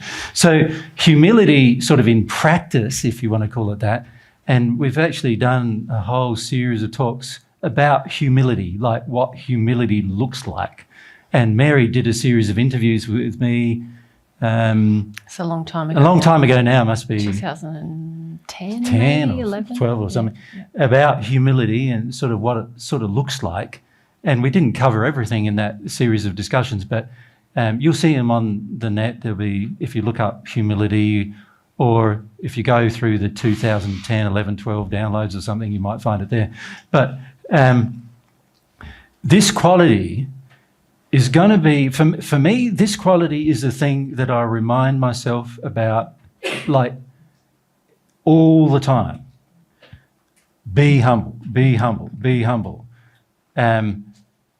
Until you become at one with God, you're going to have to remind yourself to be humble, because there'll be feelings you have that are contrary to, that are painful, that will need to be felt. And you want to be happy, but there's these sad feelings that are going to have to be felt. And to feel these sad feelings, you're going to have to be humble enough to feel them and go through them. And the more humble you are, the faster you progress and the faster the truth comes to you. So that's the advantage. The main reason why, and this is going to be a very strange statement for you to hear from me, but I am the most humble person on this earth. I know it might not appear to be, right? Because I'm very definite, aren't I, about the truth. But I know that for a fact, and that's something God has taught. That's why God shared the truth with me, because He knew that I would be humble in the way I receive it and share it. You know, I won't make it about me. I won't make it about, I'm focused on the truth. And whatever I have to feel, I'm going to feel, right? Our soul is the most humble soul that's come from this earth. Our celestial friends have had to learn the same levels of humility as we have. Yeah? You are going to have the same level of humility if you want a relationship with God that we have. It's going to be necessary, because there are certain truths that you can't absorb without humility. Yep. And that will apply. Humility is an interesting quality because it doesn't only apply, and this is something I'd like to mention to you actually about a number of qualities. So let's look at some qualities. Like there's love, which is a beautiful quality, the most powerful force in the universe actually. I'm talking about God's love now. And then there's truth. Truth is actually a quality as well as an attribute. And when I say a quality, it's something that you will need to develop, but it also can become a trait you have, right? Then there's also humility, right, which is being humble. Then there's also faith, right? Now, we could list other qualities because you can see with these qualities are sort of like root or primal qualities. And then based on these qualities, there's other qualities. Like for love, you could say there's things like compassion, kindness. Does that make sense? Like they have sub-aspects to them all. Truth, there's like honesty, transparency. There are sub-aspects to the truth. Humility is like feeling your feelings, like letting yourself be emotional, but it's also like expressing your personality. That's a part of humility. There's also other parts of humility that include things like knowing that you're not the arbiter of your own life, that there is a lawgiver who's the arbiter of your life, the controller of the universe, and that you're not God. You're just, I sort of see myself as ant in comparison to God, like a creation of God. So humility tells me I'm a creation of God. Humility tells me God knows a lot more than I do. Humility is that quality tells me that. So every one of these qualities have unique sub-aspects to them that all need to be explored and expressed. But when you look at these qualities, the interesting thing about them from a technical perspective is once you develop them, they never disappear. They will stay with you.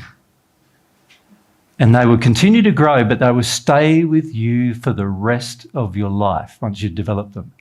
So these qualities are very interesting because they're not related to injuries.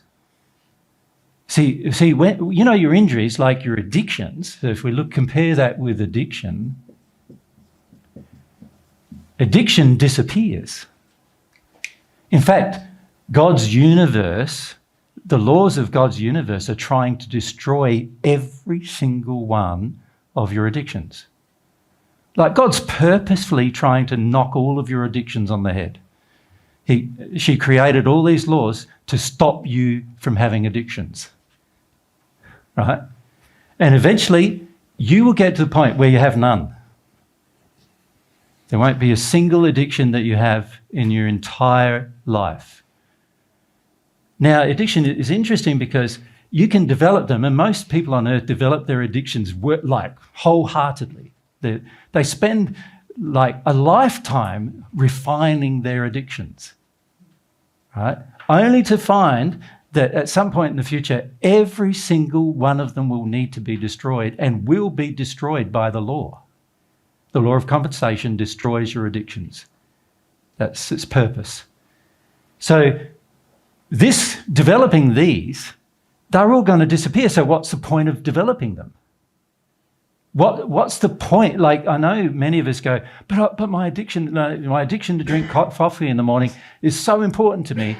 And I'm going, well, it's going to be destroyed in the end, so why would you bother keeping it? It only makes sense, doesn't it, to develop things in yourself that you're going to keep for good. You know, would you build a house and the next day a bit of wind comes and it's gone? Or would you prefer to build a house with a firm foundation that monster storms, hurricanes, tornadoes, everything can come, and big mountains of water, and it still stays there? Because that's the difference between you building these qualities and you focusing on on your addictions. Can you get that? It's so important to understand that these qualities, once you start developing, they're going to be permanent aspects of your entire life, right? And you'll get to eventually see that these qualities, which are not a part of your personality, not a part of your nature, they are qualities you need to choose to build. Choose to build. So every one of them has sub-aspects that are all part of what you're going to need to choose to build. Like truth, morality is an issue of truth. Being moral. What is God's truth? Should you do it? What's the right and wrong thing to do? That's a part of truth. So there's all these aspects that are based around those four primary qualities, but there's all these aspects of these qualities that if you develop them, they will become permanent attachments to your soul. In fact, the way it works is once you build these qualities, they become an intrinsic part of your soul, unable to be lost. Right?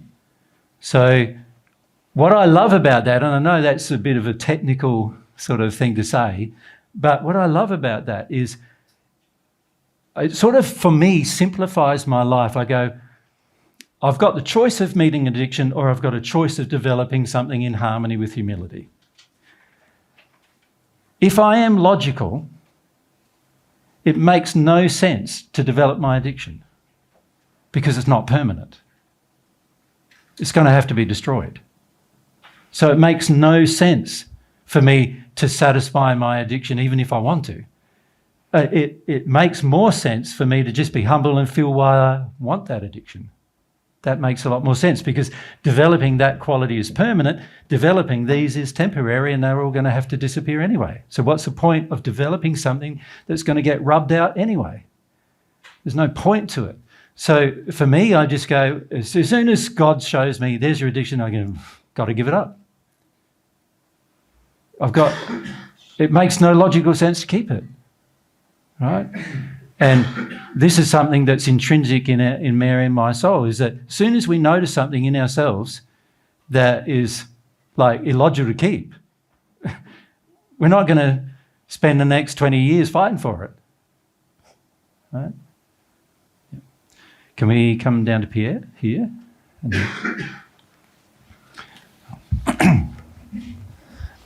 Are we created all equal in terms of developing this for basic quality? Yes. Or are there people who have like love for truth that is like your soul, or that is bigger?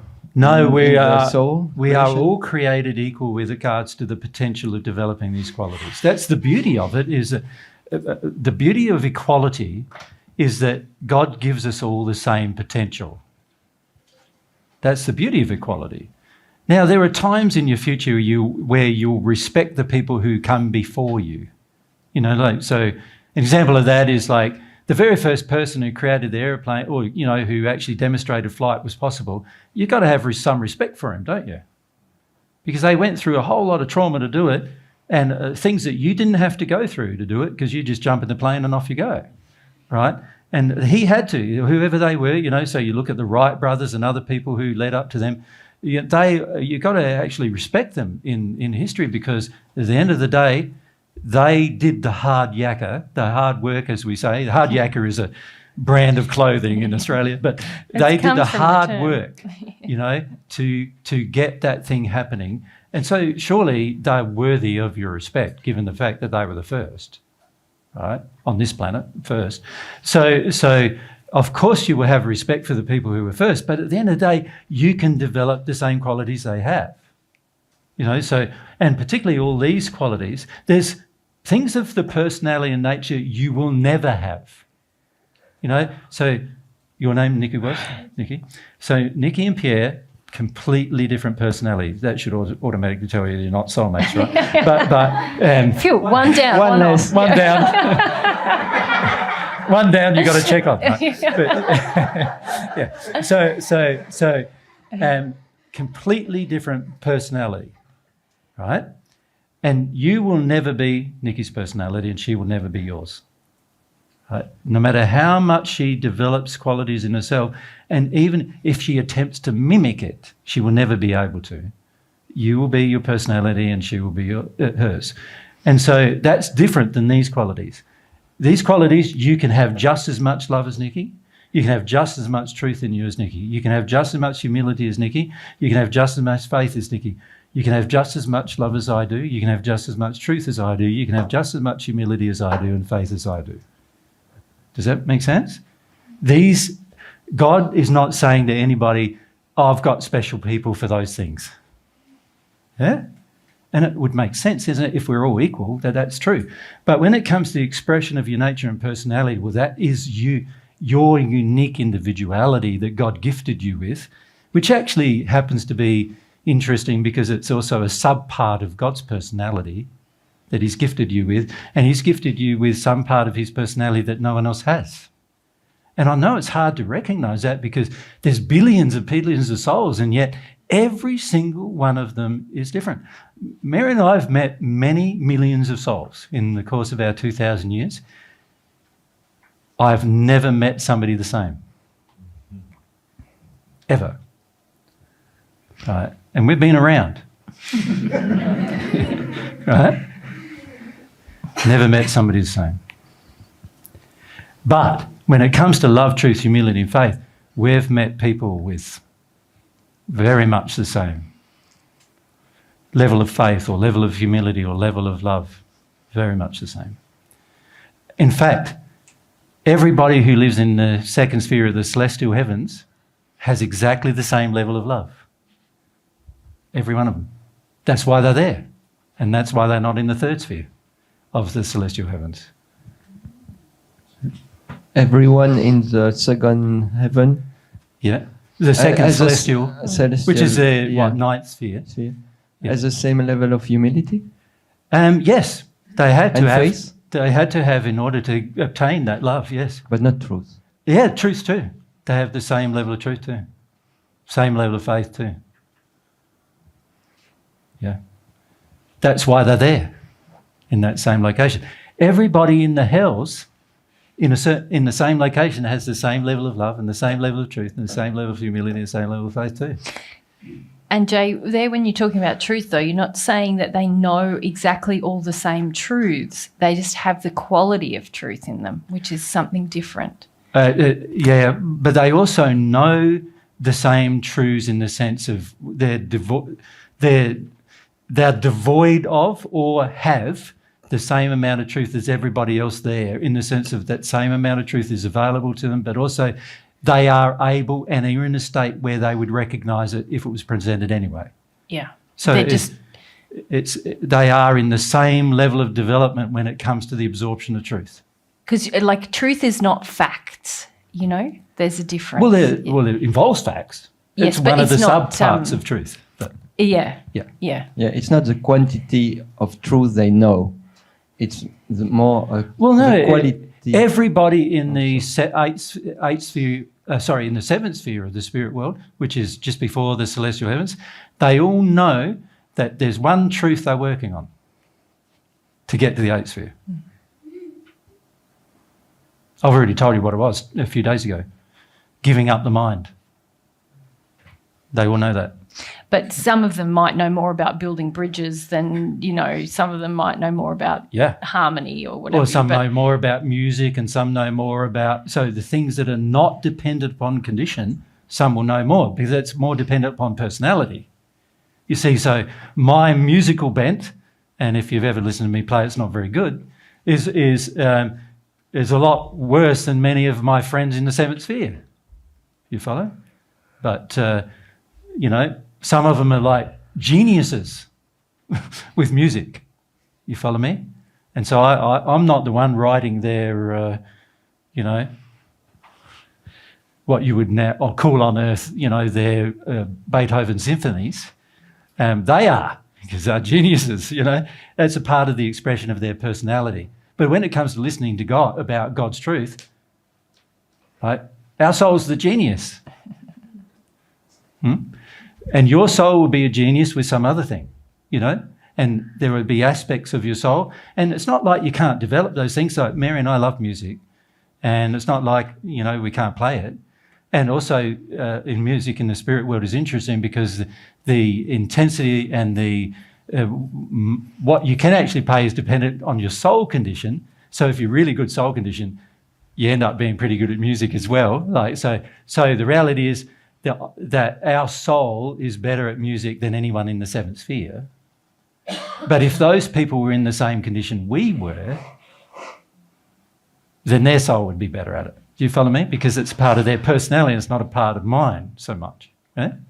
So this is the thing, is it gives you this scope. The beautiful thing about the way God's created everything is it gives you this scope of development. And this is one of the things I would like to say to you this morning is this. Most people on earth have no concept about how much God loves you, how much God wants your happiness, how much he wants your joy, how much he wants your expression, your freedom of expression, your nature, your personality. He has designed an entire universe as your playground to firstly discover who you are and then be who you are in harmony with the principles of his laws.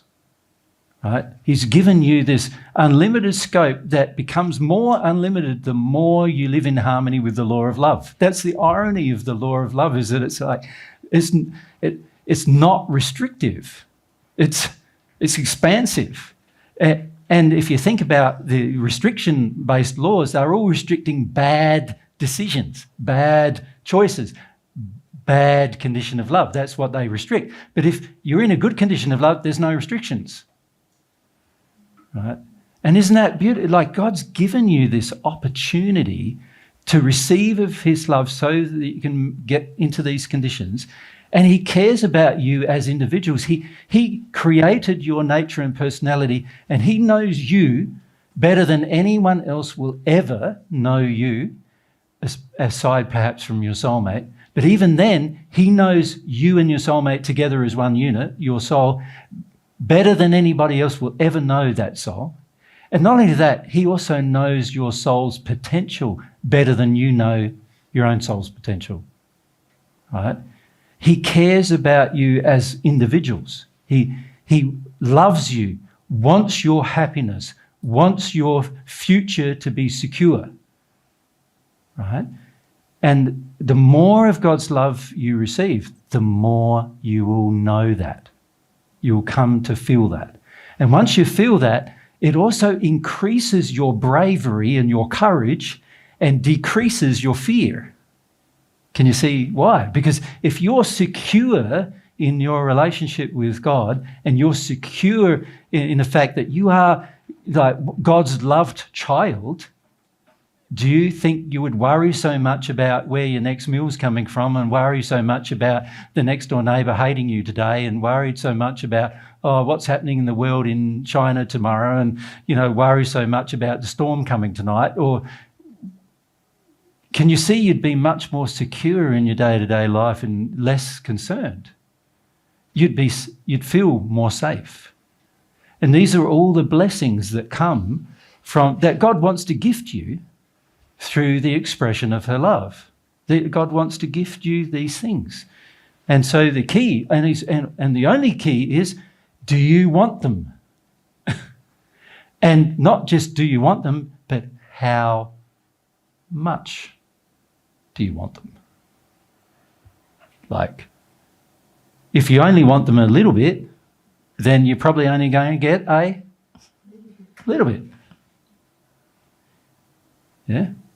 So a lot gets down to this other quality that is a part of faith. So this is a sub-point of faith, and that's the quality of desire. All right. Desire is an aspect of faith. It's going to get down to how much you desire it for yourself as to what's going to happen for your future with regard to your relationship with God. It's going to boil down to this: how much faith do you have that this is available to you and that you would like it? In the Paget messages, there's a message from Solomon, a very short message, and he was asked by James Paget, what was the most important thing in the universe? And Solomon, in his wisdom, said, love on the part of God and faith on the part of humans. And he said that because without faith, you will never receive the love. And this is why on Friday, we had the conversation with you about developing more faith in God. You see, a lot of times we think, I'm not receiving God's love because I've got this problem or that addiction, or I don't understand this and I don't understand that, and I don't really get my head around this idea or concept. No, that's not why. The only reason why we don't receive God's love is because we lack faith. We lack desire. We lack desire for it. Yeah. And now there might be many reasons why you lack your desire. To address them. If you think of all the problems you face currently, right now in your life, the most important one is probably the one you haven't thought about very much, and that is the problems you have with God. Those problems are the ones affecting you the most. If we could write a priority system of all of your problems, somebody might say, I've just broken up from my wife or husband, or my child's going through this terrible trauma, and I want to know how to help them. And there's all, we could raise a lot of things, couldn't we? Like, I'm in this country that's getting abused by other countries, and like Ukraine or whatever, and getting attacked, and so that's really bad, and whatever you could say are the problems, none of them are as big as the single problem of your resistance towards God's love. Not a single one of them.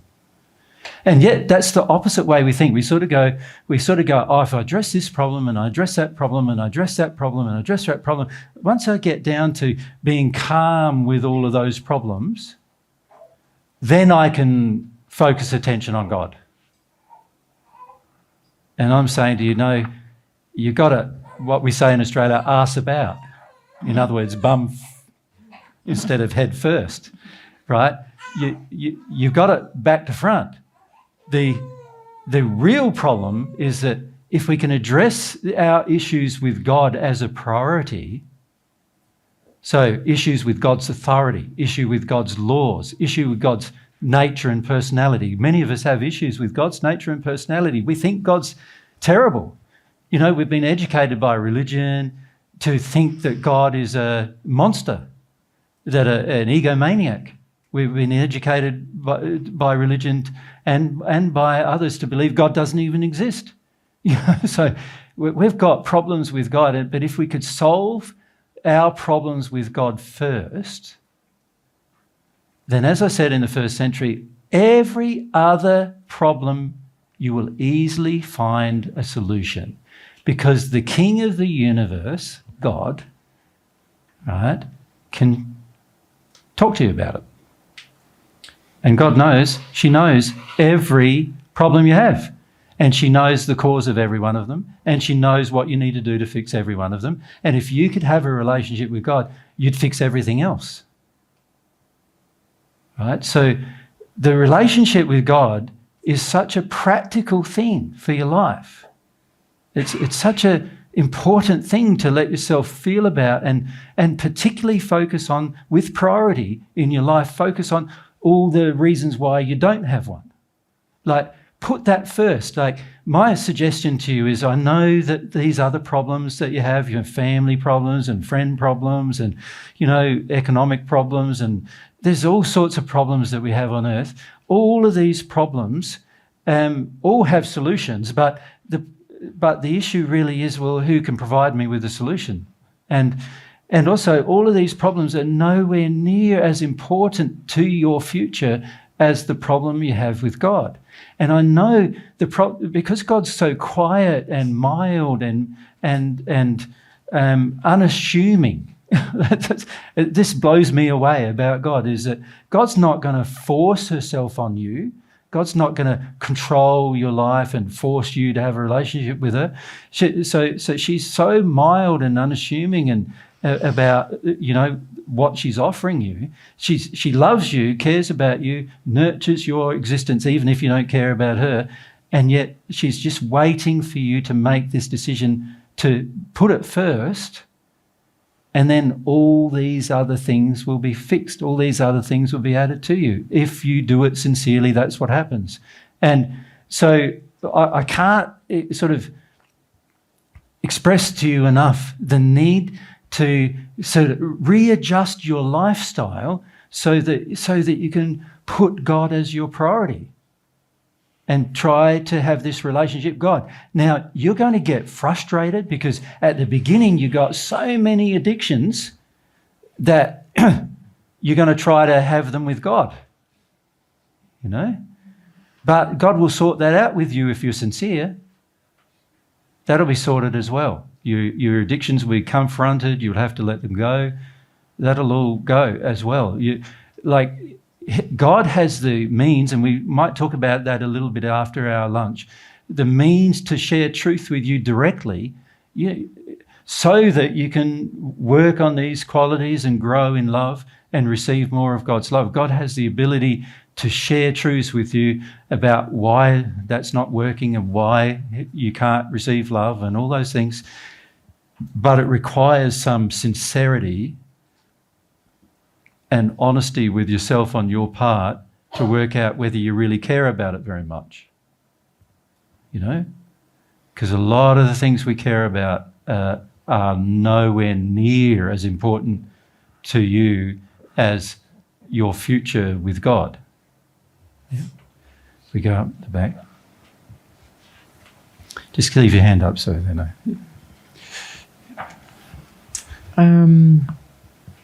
I would like to ask, how does God feel about the world, the people getting more addictions and intenser, I guess? So everyone is in addiction, yeah, and not humble enough to receive God's love, I guess. So Let's talk a bit about how God feels about that. yeah, Just for maybe 5 minutes.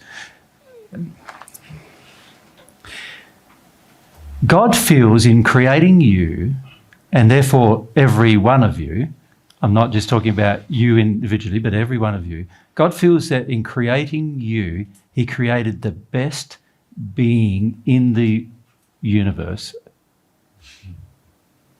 You are the pinnacle of his creations. You are the most powerful, unique, beautiful of all of his creations. All of them. So the only thing better than you is God. yeah, but I wanted. No, just let me finish. The only thing better than you is God. So this is how God feels about you. So when he sees you sin, he can see you're not living up to your potential. And remember, all of your addictions are sins. So every time we engage more addiction, what we're doing is we're sinning. And then every time he sees you sin, he's going, now you're not living up to the potential of what I created you to be. So first thing God has about that is compassion. Now notice, I'm not saying the first thing he has about that is anger. You see, if you think about your own parents, if they said, you're not living up to your potential, you should, they'd probably be a bit upset about it, right? Because they sort of see you as a reflection of them and so forth. And this is why parents have a tendency to get a bit upset about children not living up to potential. But all God feels is compassion, because he's going, you made the choice to not live up to your potential. And God feels, I gave you free will and you're allowed to make the choice of not living up to your potential. There's got to, of course, be disadvantages. You're going to break the law, then there's going to be penalties associated with law because of you not deciding you don't want to live up to your potential. You're going to engage sin, and the consequences of sin are pain and suffering, so you're going to have some pain and suffering for not living up to your potential. You could be perfect, right? Because receiving God's love, you can receive God's love to the point of perfection, human perfection. And by not receiving it and by not living up to potential, you're not going to be perfect for as long as you choose to do that. And so God has compassion for the choices we're making, not rage. So not rage. Now, if you think about all the world's religions will tell you that God's angry with you when you sin, right? They even say things like, God's not angry with the sinner, but he's angry with the sin. No, he's not. He's not angry with the sin because he has compassion for the fact that he gave you the gift of free will, and in that expression of free will, you're allowed to sin. If you want to. Of course, you're breaking a law and the law is going to cause its penalty, and therefore he has compassion that you do the silly thing of choosing to sin. Because from God's perspective, he's looking at and just going, you could choose not to sin and you'd be happier. Right? And I even want to help you be happier, but you want to sin, so what can I do? It's your will, and he's giving you the freedom to make the choice and the exercise of your will. Now, how God feels about it is, you could say, only compassion. God doesn't feel disappointed that he gave you will and you're not using it well. He's happy that he gave you will, and he's happy that at least you're using it, even if it's in disharmony with his laws, to your own detriment. You follow? So he has this level of feeling for humanity that he wants to rescue you from your pain and suffering, but he can't do it by forcing his opinions and laws and truth and love on you. You're going to have to embrace a process to correct it. Not only does he have compassion, he has this feeling, this other feeling, which is this. Humans are responsible.